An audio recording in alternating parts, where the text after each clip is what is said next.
చేస్తాడు, విడిపిస్తాడు. పాపము నుండి నిన్ను విడిపించడానికి యేసుక్రీస్తు ప్రభువారు ఈ లోకానికి వచ్చాడు. పాపులను విడిపించడానికి వచ్చిన యేసు ఈరోజు నిన్ను నన్ను పాపము నుండి విడిపించడానికి సిద్ధంగా ఉన్నాడు. అందుకే వాక్యం చెప్తా ఉంది, యేసుక్రీస్తు ప్రభువారు పాపులను రక్షించడానికి ఈ లోకానికి వచ్చాను అనే వాక్యము నమ్మదగినది, అంగీకార యోగ్యమైనది. అపోస్తలుడైనటువంటి పౌలు గారు 1 తిమోతికి పత్రిక 1వ అధ్యాయం 10వ వచనంలో రాసినటువంటి మాట అదే. పాపులను రక్షించుటకు క్రీస్తు యేసు లోకమునకు వచ్చెను, వాక్యము నమ్మదగినది, పూర్ణ అంగీకారమునకు యోగ్యమై ఉన్నది, అట్టి వారిలో నేను ప్రధానుడును అంటున్నాడు. ఏమంటున్నాడు? అట్టి వారిలో నేను ప్రధానుడును. అంత మాత్రమే కాకుండా ఆయనను నిత్య జీవము నిమిత్తము తనను విశ్వసింపబోవు వారికి నేను మాదిరిగా ఉండులాగున యేసుక్రీస్తు తన పూర్ణమైన దీర్ఘశాంతమును ఆ ప్రధాన పాపి అయిన నా యందు కనికరపడినట్లు నేను కనికరపడ్డాను. అందరిలోకి ప్రధాన పాపినైన నేను దేవుని యొక్క మహాకృపను బట్టి కనికరపడ్డాను. దేని వలన కనికరపడ్డానంటే పూర్ణమైన దీర్ఘశాంతమును బట్టి. దేనిని బట్టి? పూర్ణమైన దీర్ఘశాంతమును బట్టి పౌలు గారు కనికరింపబడ్డాడు. యేసుక్రీస్తు ప్రభు వారిని ఒక్కసారి మనం జ్ఞాపకం చేసుకుంటే, కొట్టేవారికి తన వీపును అప్పగించాడు, ఉమ్ము వేసేవారికి తన ముఖమును అప్పగించాడు, కొరడాలతో కొట్టేవారికి అప్పగించుకున్నాడు, బందీ గృహలో ఆ చీకటి గదిలో ఉండడానికి ఒక బందిపోటుగా, ఒక దొంగగా తను ఏం చేసుకున్నాడు? అప్పగించుకున్నాడు. అప్పగించుకొనిన ఆయన దీర్ఘశాంతమును చూపించాడు. ఏం చూపించాడు? దీర్ఘశాంతమును చూపించాడు. ఈరోజు వాక్యం వింటున్న నీలో ఆ దీర్ఘశాంతము ఉందా? వాక్యం వింటున్న నీలో ఆ దీర్ఘశాంతము ఉందా? ఓర్చుకోనగలిగినటువంటి సహనం, ఓర్చగలిగినటువంటి ఓర్పు నీలో ఉందా? అందుకే ఈరోజు దేవుని దీర్ఘశాంతమును బట్టి పౌలు గారు కనికరింపబడ్డాడు. ప్రధాన పాపి అయినా కనికరింపబడ్డాడు. అందుకే పాపులను రక్షించడానికి యేసుక్రీస్తు ప్రభువారు ఈ లోకానికి వచ్చాడు. పాపులను విముక్తి చేసినటువంటి యేసు. ఈరోజు వాక్య అంశభాగం ఏంటంటే పాపులను విముక్తి చేసినటువంటి యేసు. ఆయన ఏ రీతిగా పాపిని విముక్తి చేశాడు, ఏ రీతిగా పాపులను రక్షించుకున్నాడు అన్నది మనం చూడగలుగుతున్నాం. పౌలు గారిని ఏ రీతిగా అయితే తన పాపము నుండి రక్షించాడు, పూర్వము హింసకుడు, హానికరుడు, దూషకుడు, యూదులను హింసించినటువంటి వాడు, క్రైస్తవులను హింసించినటువంటి వాడు, తన కత్తితో యూదులను హింసించి నరికి చంపినటువంటి వాడు, స్టెఫెను యొక్క మరణానికి మొట్టమొదటి సాక్షి ఈ పౌలు గారు. మరి అటువంటి హింసకుడు, హానికరుడు, ప్రధాన పాపినైనటువంటి సౌలు గారిని పౌలుగా మార్చి దేవుడు సువార్త కొరకు వాడుకుంటూ ఉన్నాడు. ఈరోజు సౌలును పౌలుగా మార్చిన దేవుడు, సౌలు యొక్క పాపాన్ని మన్నించి పౌలుగా మార్చినటువంటి దేవుడు ఈరోజు నీ పాపాన్ని కూడా మన్నించి, నీ పాపం నుండి విడుదల కలుగజేసి, నీ పాపం నుండి నిన్ను కూడా విముక్తి పరిచి రక్షించడానికి నా ప్రభువు చాలిన దేవుడు. కాబట్టి నువ్వు ఎలాంటి పరిస్థితుల్లో ఉన్నా, నువ్వు ఎలాంటి స్థితిలో ఉన్నా, నీ పాపాన్ని దేవుడు విమోచించడానికి సిద్ధంగా ఉన్నాడు. నీ పాపాన్ని రక్షించడానికి సిద్ధంగా ఉన్నాడు. నువ్వు యేసుక్రీస్తు ప్రభువారిని దూషిస్తున్నావేమో, నువ్వు యేసుక్రీస్తు ప్రభువారిని నమ్మకుండా ఉన్నావేమో, ఆయనను నమ్మకుండా జీవితంలో జీవిస్తున్నావేమో. ఈరోజు ప్రభు పేరిట మీకు అందరికీ ప్రేమపూర్వకంగా తెలియజేస్తున్నా, యేసుక్రీస్తు ప్రభువారు పాపులను రక్షించడానికి వచ్చిన అడు అన్న వాక్యము నమ్మదగినది, పూర్ణ అంగీకారమై ఉన్నది. ఎందుకంటే పౌలు గారు సాక్ష్యం ఇస్తూ ఉన్నాడు తన జీవితాన్ని బట్టి. పూర్వము హింసకుడును, పూర్వము ప్రధాన పాపినైన నన్ను తన దీర్ఘశాంతమును బట్టి నేను కనికరింపబడ్డాను. అదే దీర్ఘశాంతం పౌలు గారి పట్ల దేవుడు చూపినటువంటి దీర్ఘశాంతం నీ పట్ల కూడా ఈరోజు చూపించడానికి ఆయన సిద్ధంగా ఉన్నాడు. అందుకే లేఖన భాగంలో మనం చూసుకున్నట్లయితే మత్తయి సువార్త 1వ అధ్యాయము 21వ వచనంలో ఆ మాట రాయబడుతుంది. చూడండి, మత్తయి సువార్త 1వ అధ్యాయము 21వ వచనంలో కూడా ఆ మాట రాశారు. చూడండి, ఆమె యొక్క కుమారుని కనును తన ప్రజలను వారి పాపం నుండి ఆయనే రక్షించును గనుక ఆయనకు యేసు అని పేరు పెట్టబడెను.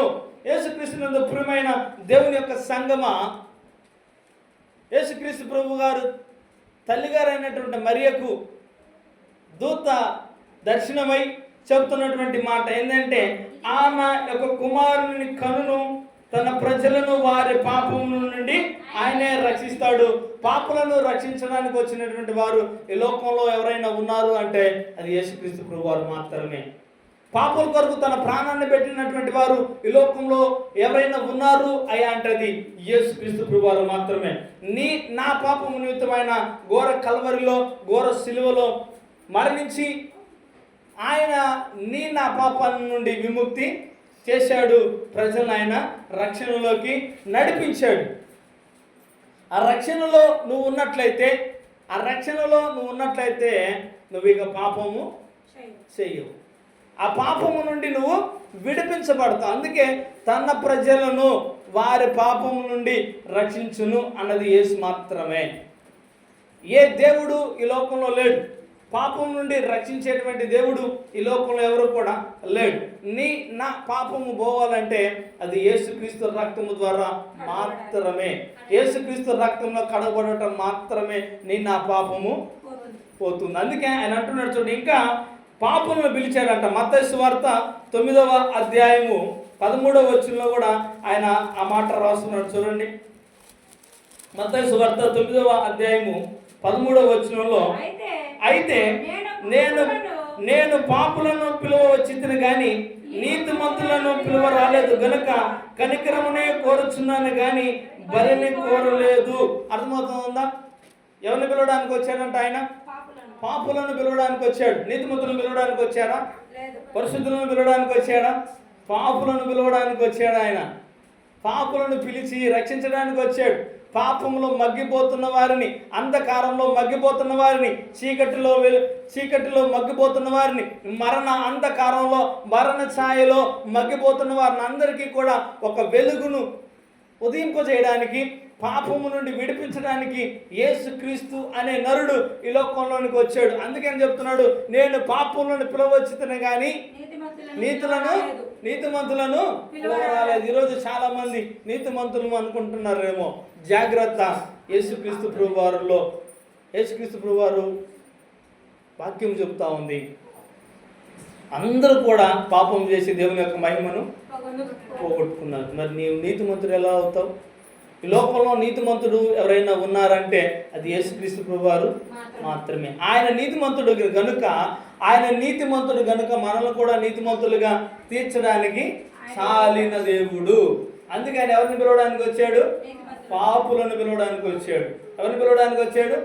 పాపులను పిలవడానికి వచ్చాడు అనే మాట మనం చూస్తూ ఉన్నాం. ఇంకా మనం ముందుకు సాగిపోతే రోమపత్రిక 3వ అధ్యాయము 9వ వచనంలో చూడండి. రోమపత్రిక 3వ అధ్యాయము 9వ వచనం, అలాగైనా మేము వారి కంటే శ్రేష్ఠులమా? తక్కువారము ఎంత మాత్రము కాము. ఈదులేమి గ్రీసులేమి అందరూ పాపమునకు లోనై ఉన్నారని ఇంతకు ముందు దోషారోపణ చేసి ఉన్నాము. చాలమ్మా. క్రీస్తు ప్రియమైన దేవుని యొక్క సంగమా, గ్రీసుకు దేశస్తులని లేదు, శ్రేష్ఠులని లేదు, తక్కువారని లేదు, కులమని లేదు, మతమని లేదు, స్త్రీ అని లేదు, పురుషుడని లేదు. ఈ లోకంలో ఆదాము మొదలుకొని ఈనాటికి ఈ క్షణము పుట్టిన నడు వరకు అందరూ పాపము చేసి దేవుని యొక్క మహిమను పోగొట్టుకున్నవారే. అందుకని అంటున్నాడు, గ్రీకు దేశస్థులేమి యూదులేమి అందరూ పాపమునకు లోనై ఉన్నామని దోష ఆరోపణ చేస్తున్నారు. 10వ వచనం అంటున్నాడు చూడండి, నీతిమంతుడు లేడు, ఒక్కడును లేడు, గ్రహించువాడును లేడు, దేవుని వెతుకువాడును లేడు, అందరూ త్రోవ తప్పి ఏకముగా పలికిన మారిన వారైరి, మేలు చేయవాడు లేడు, ఒక్కడైనను లేడు. వారి గొంతుగా తెరిచిన సమాధి తమ నాలుకలతో, వారి పెదవుల కింద సర్పం ఉన్నది, వారి నోటి నుండి శపించుటయు పగయు ఉన్నవి, రక్తము చిందించుటకు వారి పాదములు. వండర్ఫుల్ అండి. మనిషి యొక్క జీవితం స్పష్టంగా చెప్పింది బైబిల్. మనిషి ఏ రీతిగా ప్రవర్తిస్తున్నాడంట, మనిషిలో ఏం లేదంట, మంచితనం అన్నది లేదు, మానవత్వము అనేది లేదు. అందరూ కూడా పాపం చేశారు. వారి నాలుక కింద సర్పం ఉన్నదంట.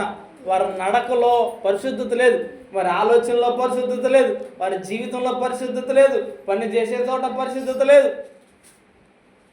మరి ఇలాంటి వారందరి కొరకై దేవుడు తన ప్రాణాన్ని పెట్టాడు, వారందరినీ కూడా రక్షించాడు. ఆదాము మొదలుకొని ఇప్పటి ఈ క్షణం ఉన్న పుట్టిన నడురు వరకు ఆయన మాత్రమే రక్షించడానికి పుట్టాడు, ఆయన మాత్రమే రక్షించగలడు. నరులను పాపం నుండి రక్షించడానికి వచ్చినటువంటి యేసుక్రీస్తు ప్రభువారు. అర్థమవుతుందా? లోకంలో పాపం నుండి ఎవరైనా రక్షించగలరు అనుకుంటే అది పొరపాటు. లోకంలో మనందరికీ పాపమే. తల్లి గర్భంలోనే నువ్వు పాపంతో పుట్టావు, నీకు జ్ఞాపకం చేస్తావన్నా. అందుకే దావీదు అంటాడు, తల్లి గర్భంలోనే నేను పాపిని అంటాడు. అర్థమవుతుందా? అంటే ఆ పాపము నీకు పోవాలంటే ఆయన రక్తంతో నువ్వు కడగబడాలి, ఆయన రక్తంతో నువ్వు శుద్ధీకరించబడాలి. అందుకే పాపములను విముక్తి చేశాడు దేవుడు. ఏం చేశాడు? పాపులను పిలిచేయడు, పాపులను విముక్తి చేయడానికి యేసుక్రీస్తు ప్రభువారు వచ్చాడు. అందుకే అంటున్నాడు చూడండి, అందరి పాపములను ఆయనే మోసాడు. ఏం చేశాడు? ఈ లోకంలో ఉన్న అందరి పాపములను ఆయన సిలువ పైన మోసి మనలందరినీ ఏం చేశాడు? రక్షించాడు. కాబట్టి పాపము మోసాడు. అందుకే అంటున్నాడు, ఆయన మనందరి పాపమును మోసాడు కాబట్టి ఆయన కూర్చుని ఒక లేఖనం రాయబడింది. ఏం లేఖనం చెప్పానా? నశించే పాపములను మోసుకొని పోయేటువంటి గొర్రె పిల్ల. ఏముంది దానికి పేరు? నశించిపోయే పాపులను మోసుకుని పోయే గొర్రె పిల్ల. ఈరోజు నా పాపములను మోయడానికి వచ్చినటువంటి గొర్రె పిల్ల. ఆయన మోసాడు కనుకనే నీ భారం సులువైంది, ఆయన మోసాడు కనుకనే నీ కష్టము సులువైంది. ఆయన మోసి నిన్ను నన్ను కరుణించాడు కనుకనే ఆయన అంటున్నాడు, ప్రయాసపడి భారం మోసుకుంటున్న సమస్త జనులారా నా యొద్దకు రండి, నేను మీకు విశ్రాంతిని ఇస్తాను అన్నాడు. మనందరి పాపమును, మనందరి చింత యావత్తును ఆయన మీద వేశాము. ఆయన మోసాడు, సిలువ మీద మోసాడు. ఆ యెరూషలేము వీధుల్లో ఆయన అడుగులన్నీ కూడా రక్త సిద్ధమయ్యాయి. ఆ యెరూషలేము వీధుల్లో కొరడాలతో కొట్టారు, వీపుతో కొట్టారు, ఆ చర్మమును వలిచారు. ఆ సిలువ మానును మోస్తూ ఉంటే వెనక కొట్టారు, గుద్దారు, తన్నారు. ఎవరి కోసం ఇన్ని బాధలు మోసాడంటే నా పాపము నిమిత్తమై ఆయన భారాన్ని మోసాడు. మనందరి పాపం నిమిత్తమై ఆయన భారం మోసాడు. ఎందుకో తెలుసా? నీలో ఉన్న పాపాన్ని తీసివేసుకుంటావని, నీకు విముక్తి కలగాలని, మనందరికీ పాపము నుండి విముక్తి కలగాలని ఆయన మనందరి భారాన్ని మోసాడు. ఇంకా నీలో పాపం ఉన్నదేమో,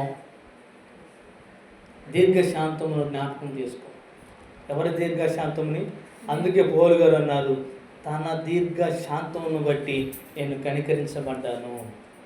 ఈరోజు ఎవరి దీర్ఘశాంతమును బట్టి కనికరించబడాలి అంటే యేసుక్రీస్తు ప్రభువారు మనందరి నిమిత్తము ఆ కల్వరిలో చూపినటువంటి దీర్ఘశాంతమును బట్టి నువ్వు నేను కనికరింపబడ్డాను. ఇంకా లేఖనంలో మనం ముందుకు సాగిపోతే మత్తయి సువార్త 9వ అధ్యాయము 5-7 వచనాల్లో చూడండి. మత్తయి సువార్త 9వ అధ్యాయము 5-7 వచనాలు. మీ పాపములు క్షమింపబడి ఉన్నవని చెప్పుట సులభమా, లేచి నడువమని చెప్పుట సులభమా? చూడండి, క్రీస్తునందు ప్రియమైన దేవుని యొక్క సంగమా, పాపులను క్షమించబడి ఉన్నవని చెప్పుట సులభమా, లేచి నడుమని చెప్పుట సులభమా? చదవమ్మా ఇంకా. ఆయనను పాపమును క్షమించుటకు భూమి మీద మనిషి కుమారునికి అధికారము కలదని మీరు తెలుసుకొనవలెను. చాలు. క్రీస్తునందు ప్రియమైన దేవుని యొక్క సంగమా, పాపులను రక్షించుకోవడానికి మనిషి కుమారుడికి లోకంలో అధికారం ఉంది. ఈరోజు చాలామంది నేను చెప్తూ ఉన్నా, స్నానం చేస్తే నీకున్న మట్టి పోద్దేమో, కానీ మళ్ళీ మట్టి అంటుకుంటుంది. ఉదయాన్నే స్నానం చేస్తావు, మళ్ళీ సాయంత్రానికి నువ్వు స్నానం చేయకపోతే పరిశుభ్రంగా ఉంటుందా నీ శరీరం? ఉంటుందా? మళ్ళీ దుమ్ము ధూళి మట్టి అంటుకుంటూ ఉంటుంది కదా, అవునా కాదా? అలాగే ఒక్కసారి నువ్వు బాప్తిసం తీసుకున్నావు, రక్షించబడ్డావు, మరి లోకంలో తిరుగుతున్నావు, ఈ లోక మాల్యం నీకు అంటలేదంటారా? ఈ లోక ఆలోచనలు నువ్వు ఆలోచించలేవా? ఈ లోకంలో పరిశుద్ధంగానే జీవిస్తున్నావా? లేదు. మరి ఉదయాన్నే స్నానం చేసి బయటికి వెళ్ళిన నీవు మళ్ళీ సాయంత్రానికి వచ్చేసరికి ఆ మట్టిని నువ్వు పరిశుభ్రపరచుకోవాలి. అప్పుడే నీ హృదయానికి ఉల్లాసము దొరుకుతూ ఉంది. మరి నీ శరీరానికి పట్టిన మురికిని నువ్వు వదిలించుకుంటున్నావు, మరి నీ ఆత్మకు పట్టిన మురికిని గాలికి వదిలేస్తా ఉన్నావు. నీ ఆత్మకు పట్టిన మురికి పోవాలంటే అది యేసుక్రీస్తు వారికి మాత్రమే అధికారము ఇవ్వబడింది. ఆ పాపములను రక్షించడానికి అధికారము ఇవ్వబడింది. అందుకే ఆయన అంటున్నాడు, పై మాట ఏమో చదువమ్మ, పై మాట 9:5. నీ పాపములు క్షమింపబడి ఉన్నవని చెప్పుట సులభమా, లేచి నడుమని చెప్పుట సులభమా? అర్థమవుతుందండి? పాపములు క్షమింపబడి ఉన్నవని చెప్పుట సులభమా కదా? కానీ దేవుడు నిజముగా దేవుడు కనుక పాపములను రక్షించడానికి ఆయన అధికారం ఉన్నది కనుక ఆయన చెప్తూ ఉన్నాడు, నీ పాపములను క్షమించబడి ఉన్నవి. అందుకే ధైర్యంగా చెప్పాడు. ఎవరితో ధైర్యంగా చెప్పాడు? మగ్దలేని మరియతో ధైర్యంగా చెప్పాడు, నీ విస్తార పాపములు క్షమింపబడి ఉన్నవి అని.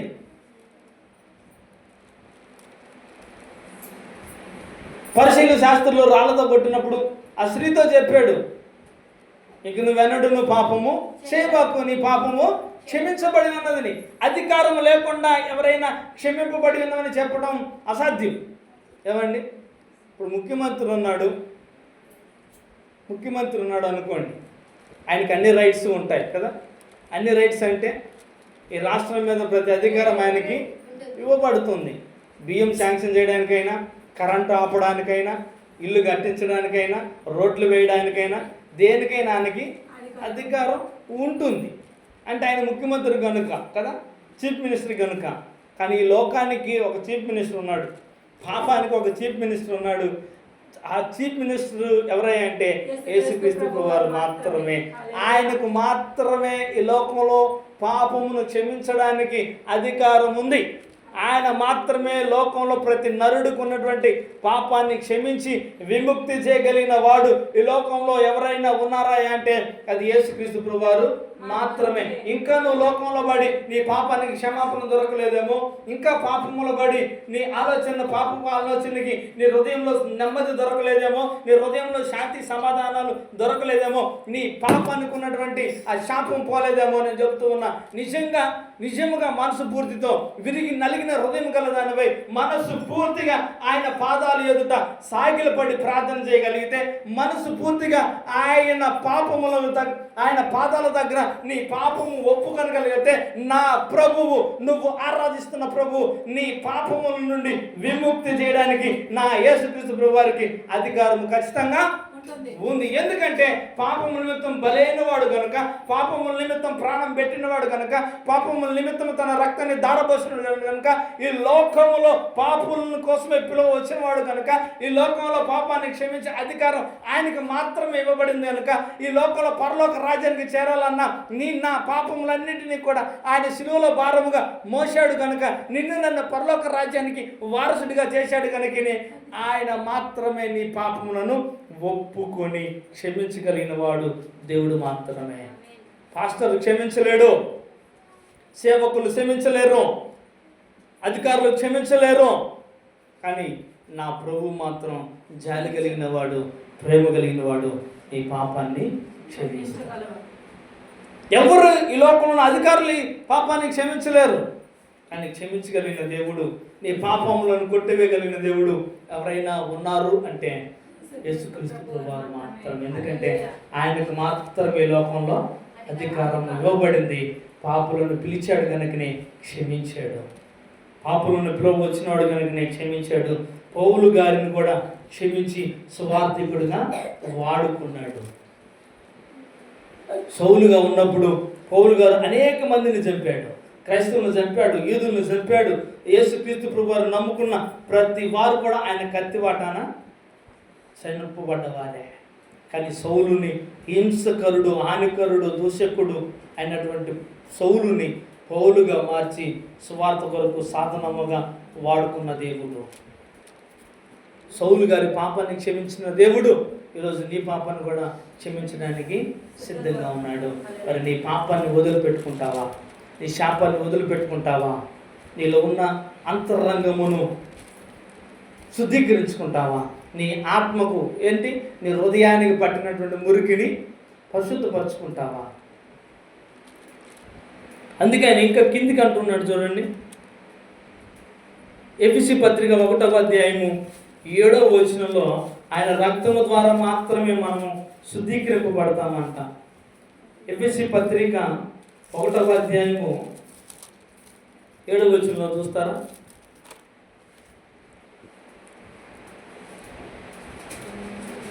దేవుని కృపా మహిదైశ్వర్యమును బట్టి ఆ ప్రీతియందు ఆయన రక్తము వలన మనకు విమోచనము, అనగా మన అపరాధములకు క్షమాపణ కలిగి ఉన్నది. అర్థమవుతా ఉందండి? ఆయన కృపా మహిదైశ్వర్యమును బట్టి, ఆయన కృపను బట్టి దేవుని యొక్క మూలముగా ఆయన రక్తము వలన మనకు విమోచన దొరికింది, మన అపరాధములకు క్షమాపణ దొరికింది. ఎవరి రక్తంలో దొరికింది?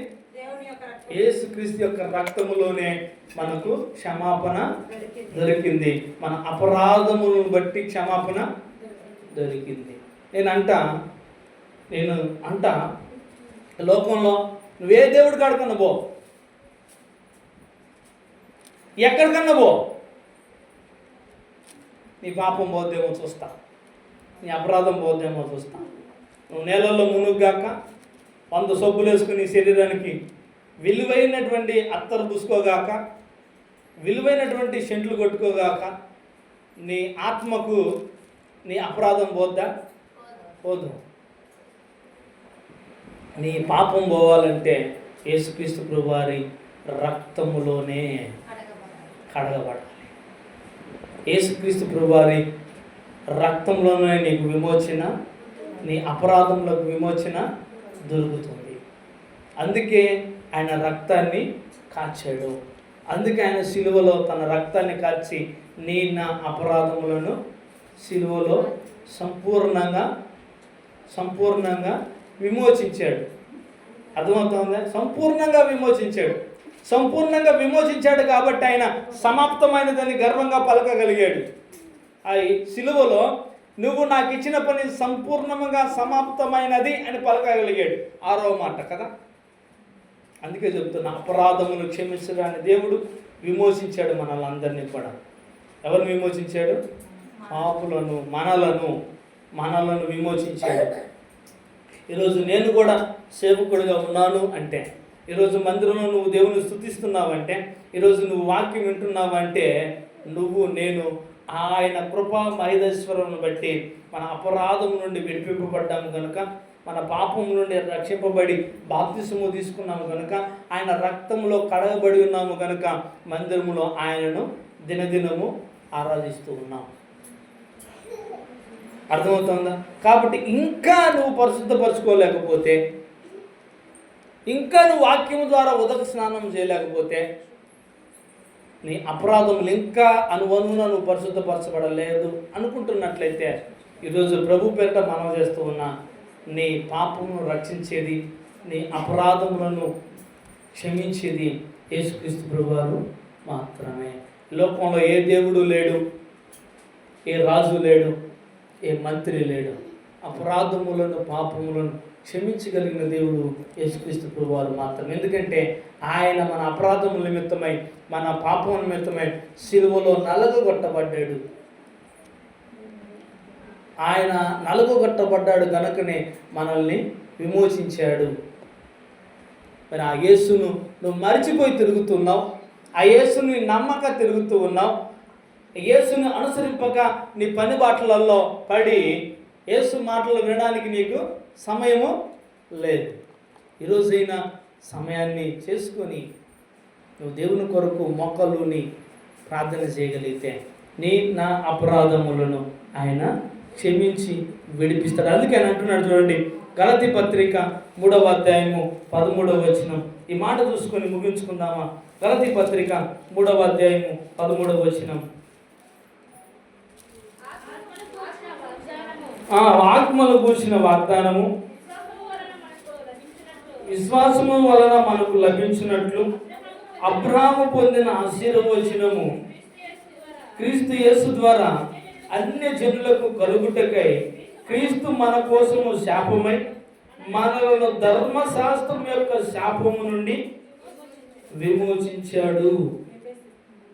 ఇందును గూర్చి మ్రాను మీద వేలాడిన ప్రతి వాడును శాపగ్రస్తుడు అని వ్రాయబడి ఉన్నది. అర్థమవుతుందండి? ఆయనలో ఏ పాపము లేదు, ఆయనలో ఏ దోషము లేదు. ఆయన మ్రాను మీద వేలాడి నా శాపము నుండి మనందరినీ కూడా ఆయన విమోచించాడు. మరి పాపము నుండి విమోచించిన దేవునికి, శాపము నుండి విమోచించిన దేవునికి మనందరము కూడా ధర్మశాస్త్రము క్రింద అయితే పాపము చేసిన వారము. ఆ ధర్మశాస్త్రమునకు లోనటువంటి మనలందరినీ, పాపములకు దాసులమైన మనలందరినీ యేసుక్రీస్తు అనే నరుడు మన అపరాధముల నిమిత్తమై శాపమయ్యాడు. మన పాపముల నిమిత్తమై బలి అయి సిలువలో మ్రాను మీద వేలాడి మన శాపము నుండి మనల్ని విమోచించాడు. అందుకే ఈరోజు పాపము నుండి విముక్తి చేసినటువంటి యేసుక్రీస్తు ప్రభువారుగా లోకానికి ఆరాధ్యుడిగా, ఆరాధనకు యోగ్యుడిగా ఈ లోకంలో ఆయన స్థిరస్థాయిగా నిలిచిపోయాడు. అటు దేవుణ్ణి మనసారా నువ్వు వేడుకుంటే, అటు దేవుణ్ణి మనసారా నువ్వు ఆరాధిస్తే ఈరోజు నీకు, నాకు, లేదా మన కుటుంబాలకు, మన సంఘమునకు ఆశీర్వాదకరంగా ఉంటూ ఉంది. నువ్వు ఆరాధించుకోలేకపోతే నీకు ప్రయోజనం ఉండదు. కాబట్టి నీ పాపము నుండి ఒప్పింపబడతావా? ఈ శ్రమ దినాలలోనైనా ఎక్కడైనా దేవుని మందిరానికి రండి, ఎక్కడైనా వాక్యం వినండి, మనస్ఫూర్తిగా దేవుని యొక్క ఆశీర్వాదాలు పొందుకో. ఇంకా నువ్వు మగ్గిపోతూ ఉంటే నీకు పాప క్షమాపణ దొరకదు. యేసుక్రీస్తు ప్రభువారు మాత్రమే సంపూర్ణంగా పాపానికి విమోచన దొరుకుతుంది. ఆ ప్రభువుని మనసారా వేడుకొని నా పాపం నుండి మనందరం కూడా విడిపింపబడదాం.